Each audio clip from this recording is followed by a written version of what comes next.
Saya pandang, saya perhatikan, ternyata matanya tertutup. Dia melihat saya, tapi dengan mata tertutup. Saya memperhatikan kakinya berlubang, tangannya juga berlubang. Kita katakan, Tuhan, bisakah Engkau buka matamu?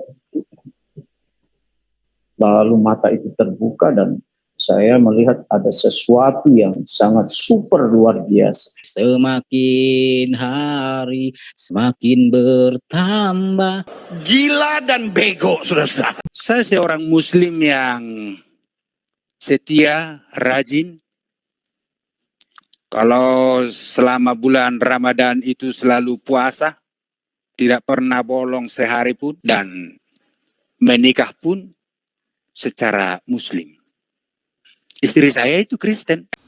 Kampret. Semakin hari semakin bertambah. Kampret.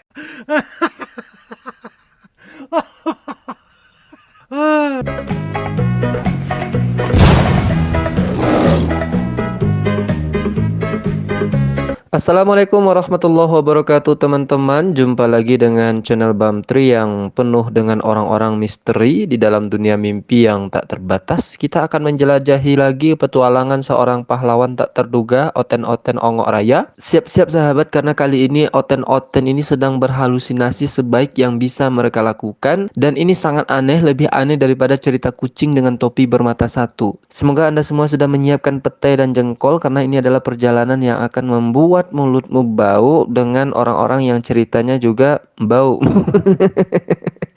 Ingat sekali lagi ya sahabat semuanya, ini bukanlah episode kehidupan sehari-hari, melainkan sebuah perjalanan ke dunia halusinasi yang membuat mesin waktu terdengar seperti alat dapur biasa. Mari kita lihat apakah mereka bisa menyelesaikan teka-teki yang selama ini membuat mereka bertanya-tanya, ataukah mereka hanya terus terperangkap dalam petualangan bermimpi yang menggila ini. Satu hal yang pasti sahabat, dunia orang yang sedang bermimpi adalah tempat yang sangat-sangat lucu. Selamat menikmati. Maaf, dulu saya kalau lagi di muslim itu kan kalau ngedengar kalau salawat badar gitu ya kan, salatullah salamullah ala toha rasulillah wa kulli mujahidilillah ahlil badri ya Allah. Saya nggak ngerasain apa-apa gitu loh, nggak ngerasain, dan saya nggak pernah merasakan sentuhan-sentuhan gitu. Saya di situ rada gimana gitu. Nah, ketika saya mendengarkan lagu Besar Anugerahmu, itu beda banget Bapak Ibu, beda. Sesuatu yang membuat saya itu terenyuh gitu dengan pujian itu gitu. Pujian itu membuat saya bertobat, membuat saya bilang gini, kok ini enak banget lagu ya, kok ini lagu menyentuh banget ya, masuk dong ke pikiran saya. Jadi Nyet si Kosim Ongok Raya ini mencoba mempengaruhi penonton bahwa katanya sholawat badar ketika di muslim dulu itu tidak mendapatkan apa-apa. Dia tidak merasakan apa-apa. Beda ketika dia mendengarkan lagu-lagu rohani. Dia merasa sangat enak dan bahkan itu yang membuat dia itu murtad, terima Yesus sebagai Tuhan. Dan saya paham Anda pasti penasaran seperti apa lagu yang telah menyadarkan si Nyet Kosim Ongok Raya ini. Betulkah menyentuh hati atau malah menyentuh emosi? Berikut kita dengarkan sahabat. Besar anugerahmu, berlimpah kasihmu, semakin hari semakin bertambah besar anugerahmu. Aduh, saya jadi merinding ya.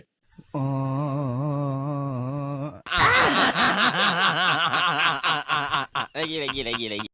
Orang kalau yang ngerti tentang lagu itu diresapi, dihayati, masuk ke pikiran kita gitu loh. Semakin hari semakin bertambah besar anugerahmu.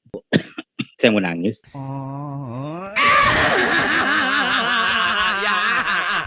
Bagaimana menurut Anda semua? Apakah itu betul-betul menyentuh hati atau hanya menyentuh emosi? Dia sendiri nggak bisa menyembunyikan ekspresi dia itu mau ketawa mendengarkan nyanyi itu ya. Sampai terbatuk-batuk si Ongok Raya Kosim ini sahabat. Meskipun kalimat yang keluar dari mulutnya itu saya mau nangis gitu ya, tapi ekspresi wajahnya ketawa. Karena selain liriknya, nada dan suaranya itu sumbang dan fals, ya kan? Itu kalau kita dengarkan secara seksama, ya kita resapi, kata si Kosim tadi. Kalau kita resapi itu suaranya itu ya kayak si kumbang sedang berantem, sahabat. Ya menyakitkan telinga ya. Dan nggak perlulah bahas nyanyi si Kosim ini ya, biarkan saja dia yang meresapi, karena kalau kita resapi semakin emosi kita kan. Kita dengarkan saja langsung mimpi dia atau halusinasinya dia. Saya bilang sama teman saya, bos, saya bilang, Didi itu siapa ya? Orang tinggi besar, sosok tinggi besar, tapi wajahnya nggak kelihatan, rambutnya, fisiknya itu jelas, Bapak Ibu. Bening ya, kayak lampu, bukan kayak lampu, wajahnya nggak kelihatan tapi bersinar gitu, sinar. Itu wajahnya nggak kelihatan, rambutnya pirang ya. Terus fisiknya pakai sepatu yang tali-tali itu kayak sepatu gunung gitu, sepatu kerajaan, tinggi 3 meteran itu Tuhan Yesus ya. Saya bilang gini sama teman, kamu lihat nggak? Enggak. Terus Pak Pendeta nyanyi, semakin hari semakin bertambah besar anugerahmu. Begini-begini kan 3 kali. Saya bilang, bos itu siapa ya? Terus teman saya bilang gini, kamu jangan halusinasi. Kamu tuh jangan terlalu banyak pikiran. Bos, saya bilang, enggak, saya nggak banyak pikiran. Itu loh, saya bilang, jelas banget, sangat jelas. Di samping Pak Pendeta itu ada sinar 6 warna ya. 6 warna mantul gitu, terang. 6 warna kayak pelangi, tapi benar-benar terang. Beda dengan lampu sinarnya seperti ini. Semakin hari semakin bertambah besar anugerahmu. Plek ya, Tuhan itu hilang, Tuhan Yesus itu kan hilang.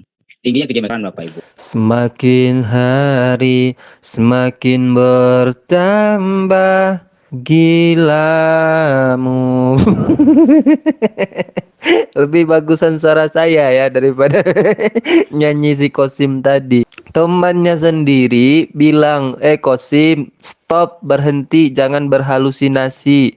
Kamu tuh banyak pikiran. Ya jelas kan wajah-wajah banyak pikiran tuh ya kayak gini sahabat, kayak Kosim ini ya. Wajah-wajah banyak pikiran dan banyak halusinasi ya, kayak gini nih wajahnya. Dia tidak melihat wajahnya karena wajahnya itu bercahaya. Cahayanya itu ada 6 warna dan memakai sepatu bertali. Dan memakai sepatu bertali seperti sepatu gunung. Saya curiga tuh Tuhannya habis daki gunung.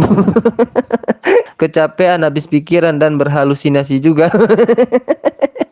Umat dan Tuhannya sama-sama berhalusinasi. Ya tapi sejak kapan pula Tuhan itu pakai sepatu kan? Pakai sepatu bertali lagi. Dan karena sudah keceplosan bilang Tuhannya itu bersepatu dan bertali, akhirnya dia sebut tuh tali-tali kemuliaan.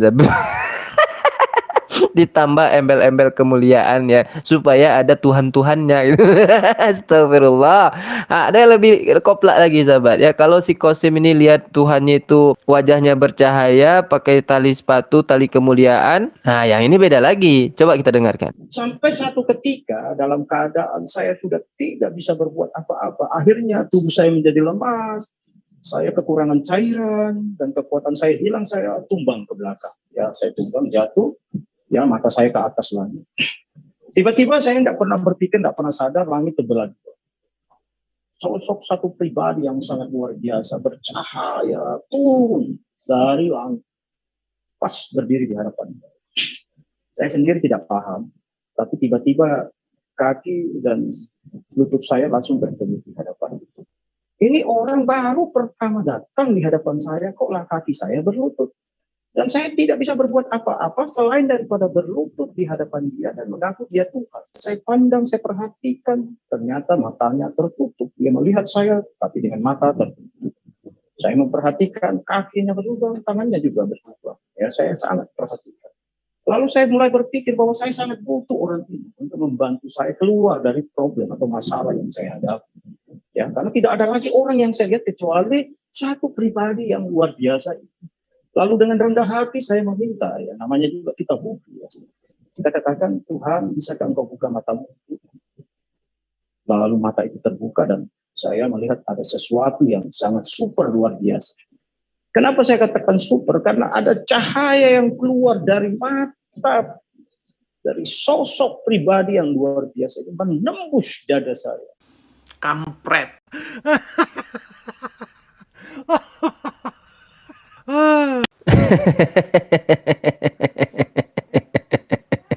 Ya nggak bisa berkomentar ya sahabat, hanya bisa tertawa seperti itu. Dan itulah pengalaman di dalam dunia halusinasi yang benar-benar luar biasa ini katanya ya sahabat. Saya harap Anda menikmati perjalanan-perjalanan melalui pikiran yang sangat liar dan imajinasi yang tak terbatas ini. Kita telah melihat sesuatu yang benar-benar unik, menghibur, dan ongok. Dan tentu saja membuat kita semua merenung tentang arti dari mimpi mereka itu. Namun, meskipun kita telah menjelajahi halusinasi dan melintasi batas-batas kreativitas mereka, mari kita ingat ya sahabat, bahwa dunia nyata adalah tempat kita berada. Terkadang, saatnya untuk keluar dari dunia halusinasi dan kembalilah ke dalam kehidupan sehari-hari kita yang mungkin tidak seluar biasa dalam hal halusinasi. Jika Anda menikmati video ini, jangan lupa untuk memberikan like, berlangganan, dan berbagi dengan teman-teman Anda. Terima kasih telah bergabung dalam petualangan Ongok Raya ini, dan kami berharap Anda akan kembali untuk perjalanan yang lebih gila dan lebih ongok di masa depan. Selamat kembali ke dunia nyata, dan jangan lupa terkadang nyata lebih aneh daripada mimpimu itu, sahabat-sahabat Oten. Assalamualaikum warahmatullahi wabarakatuh.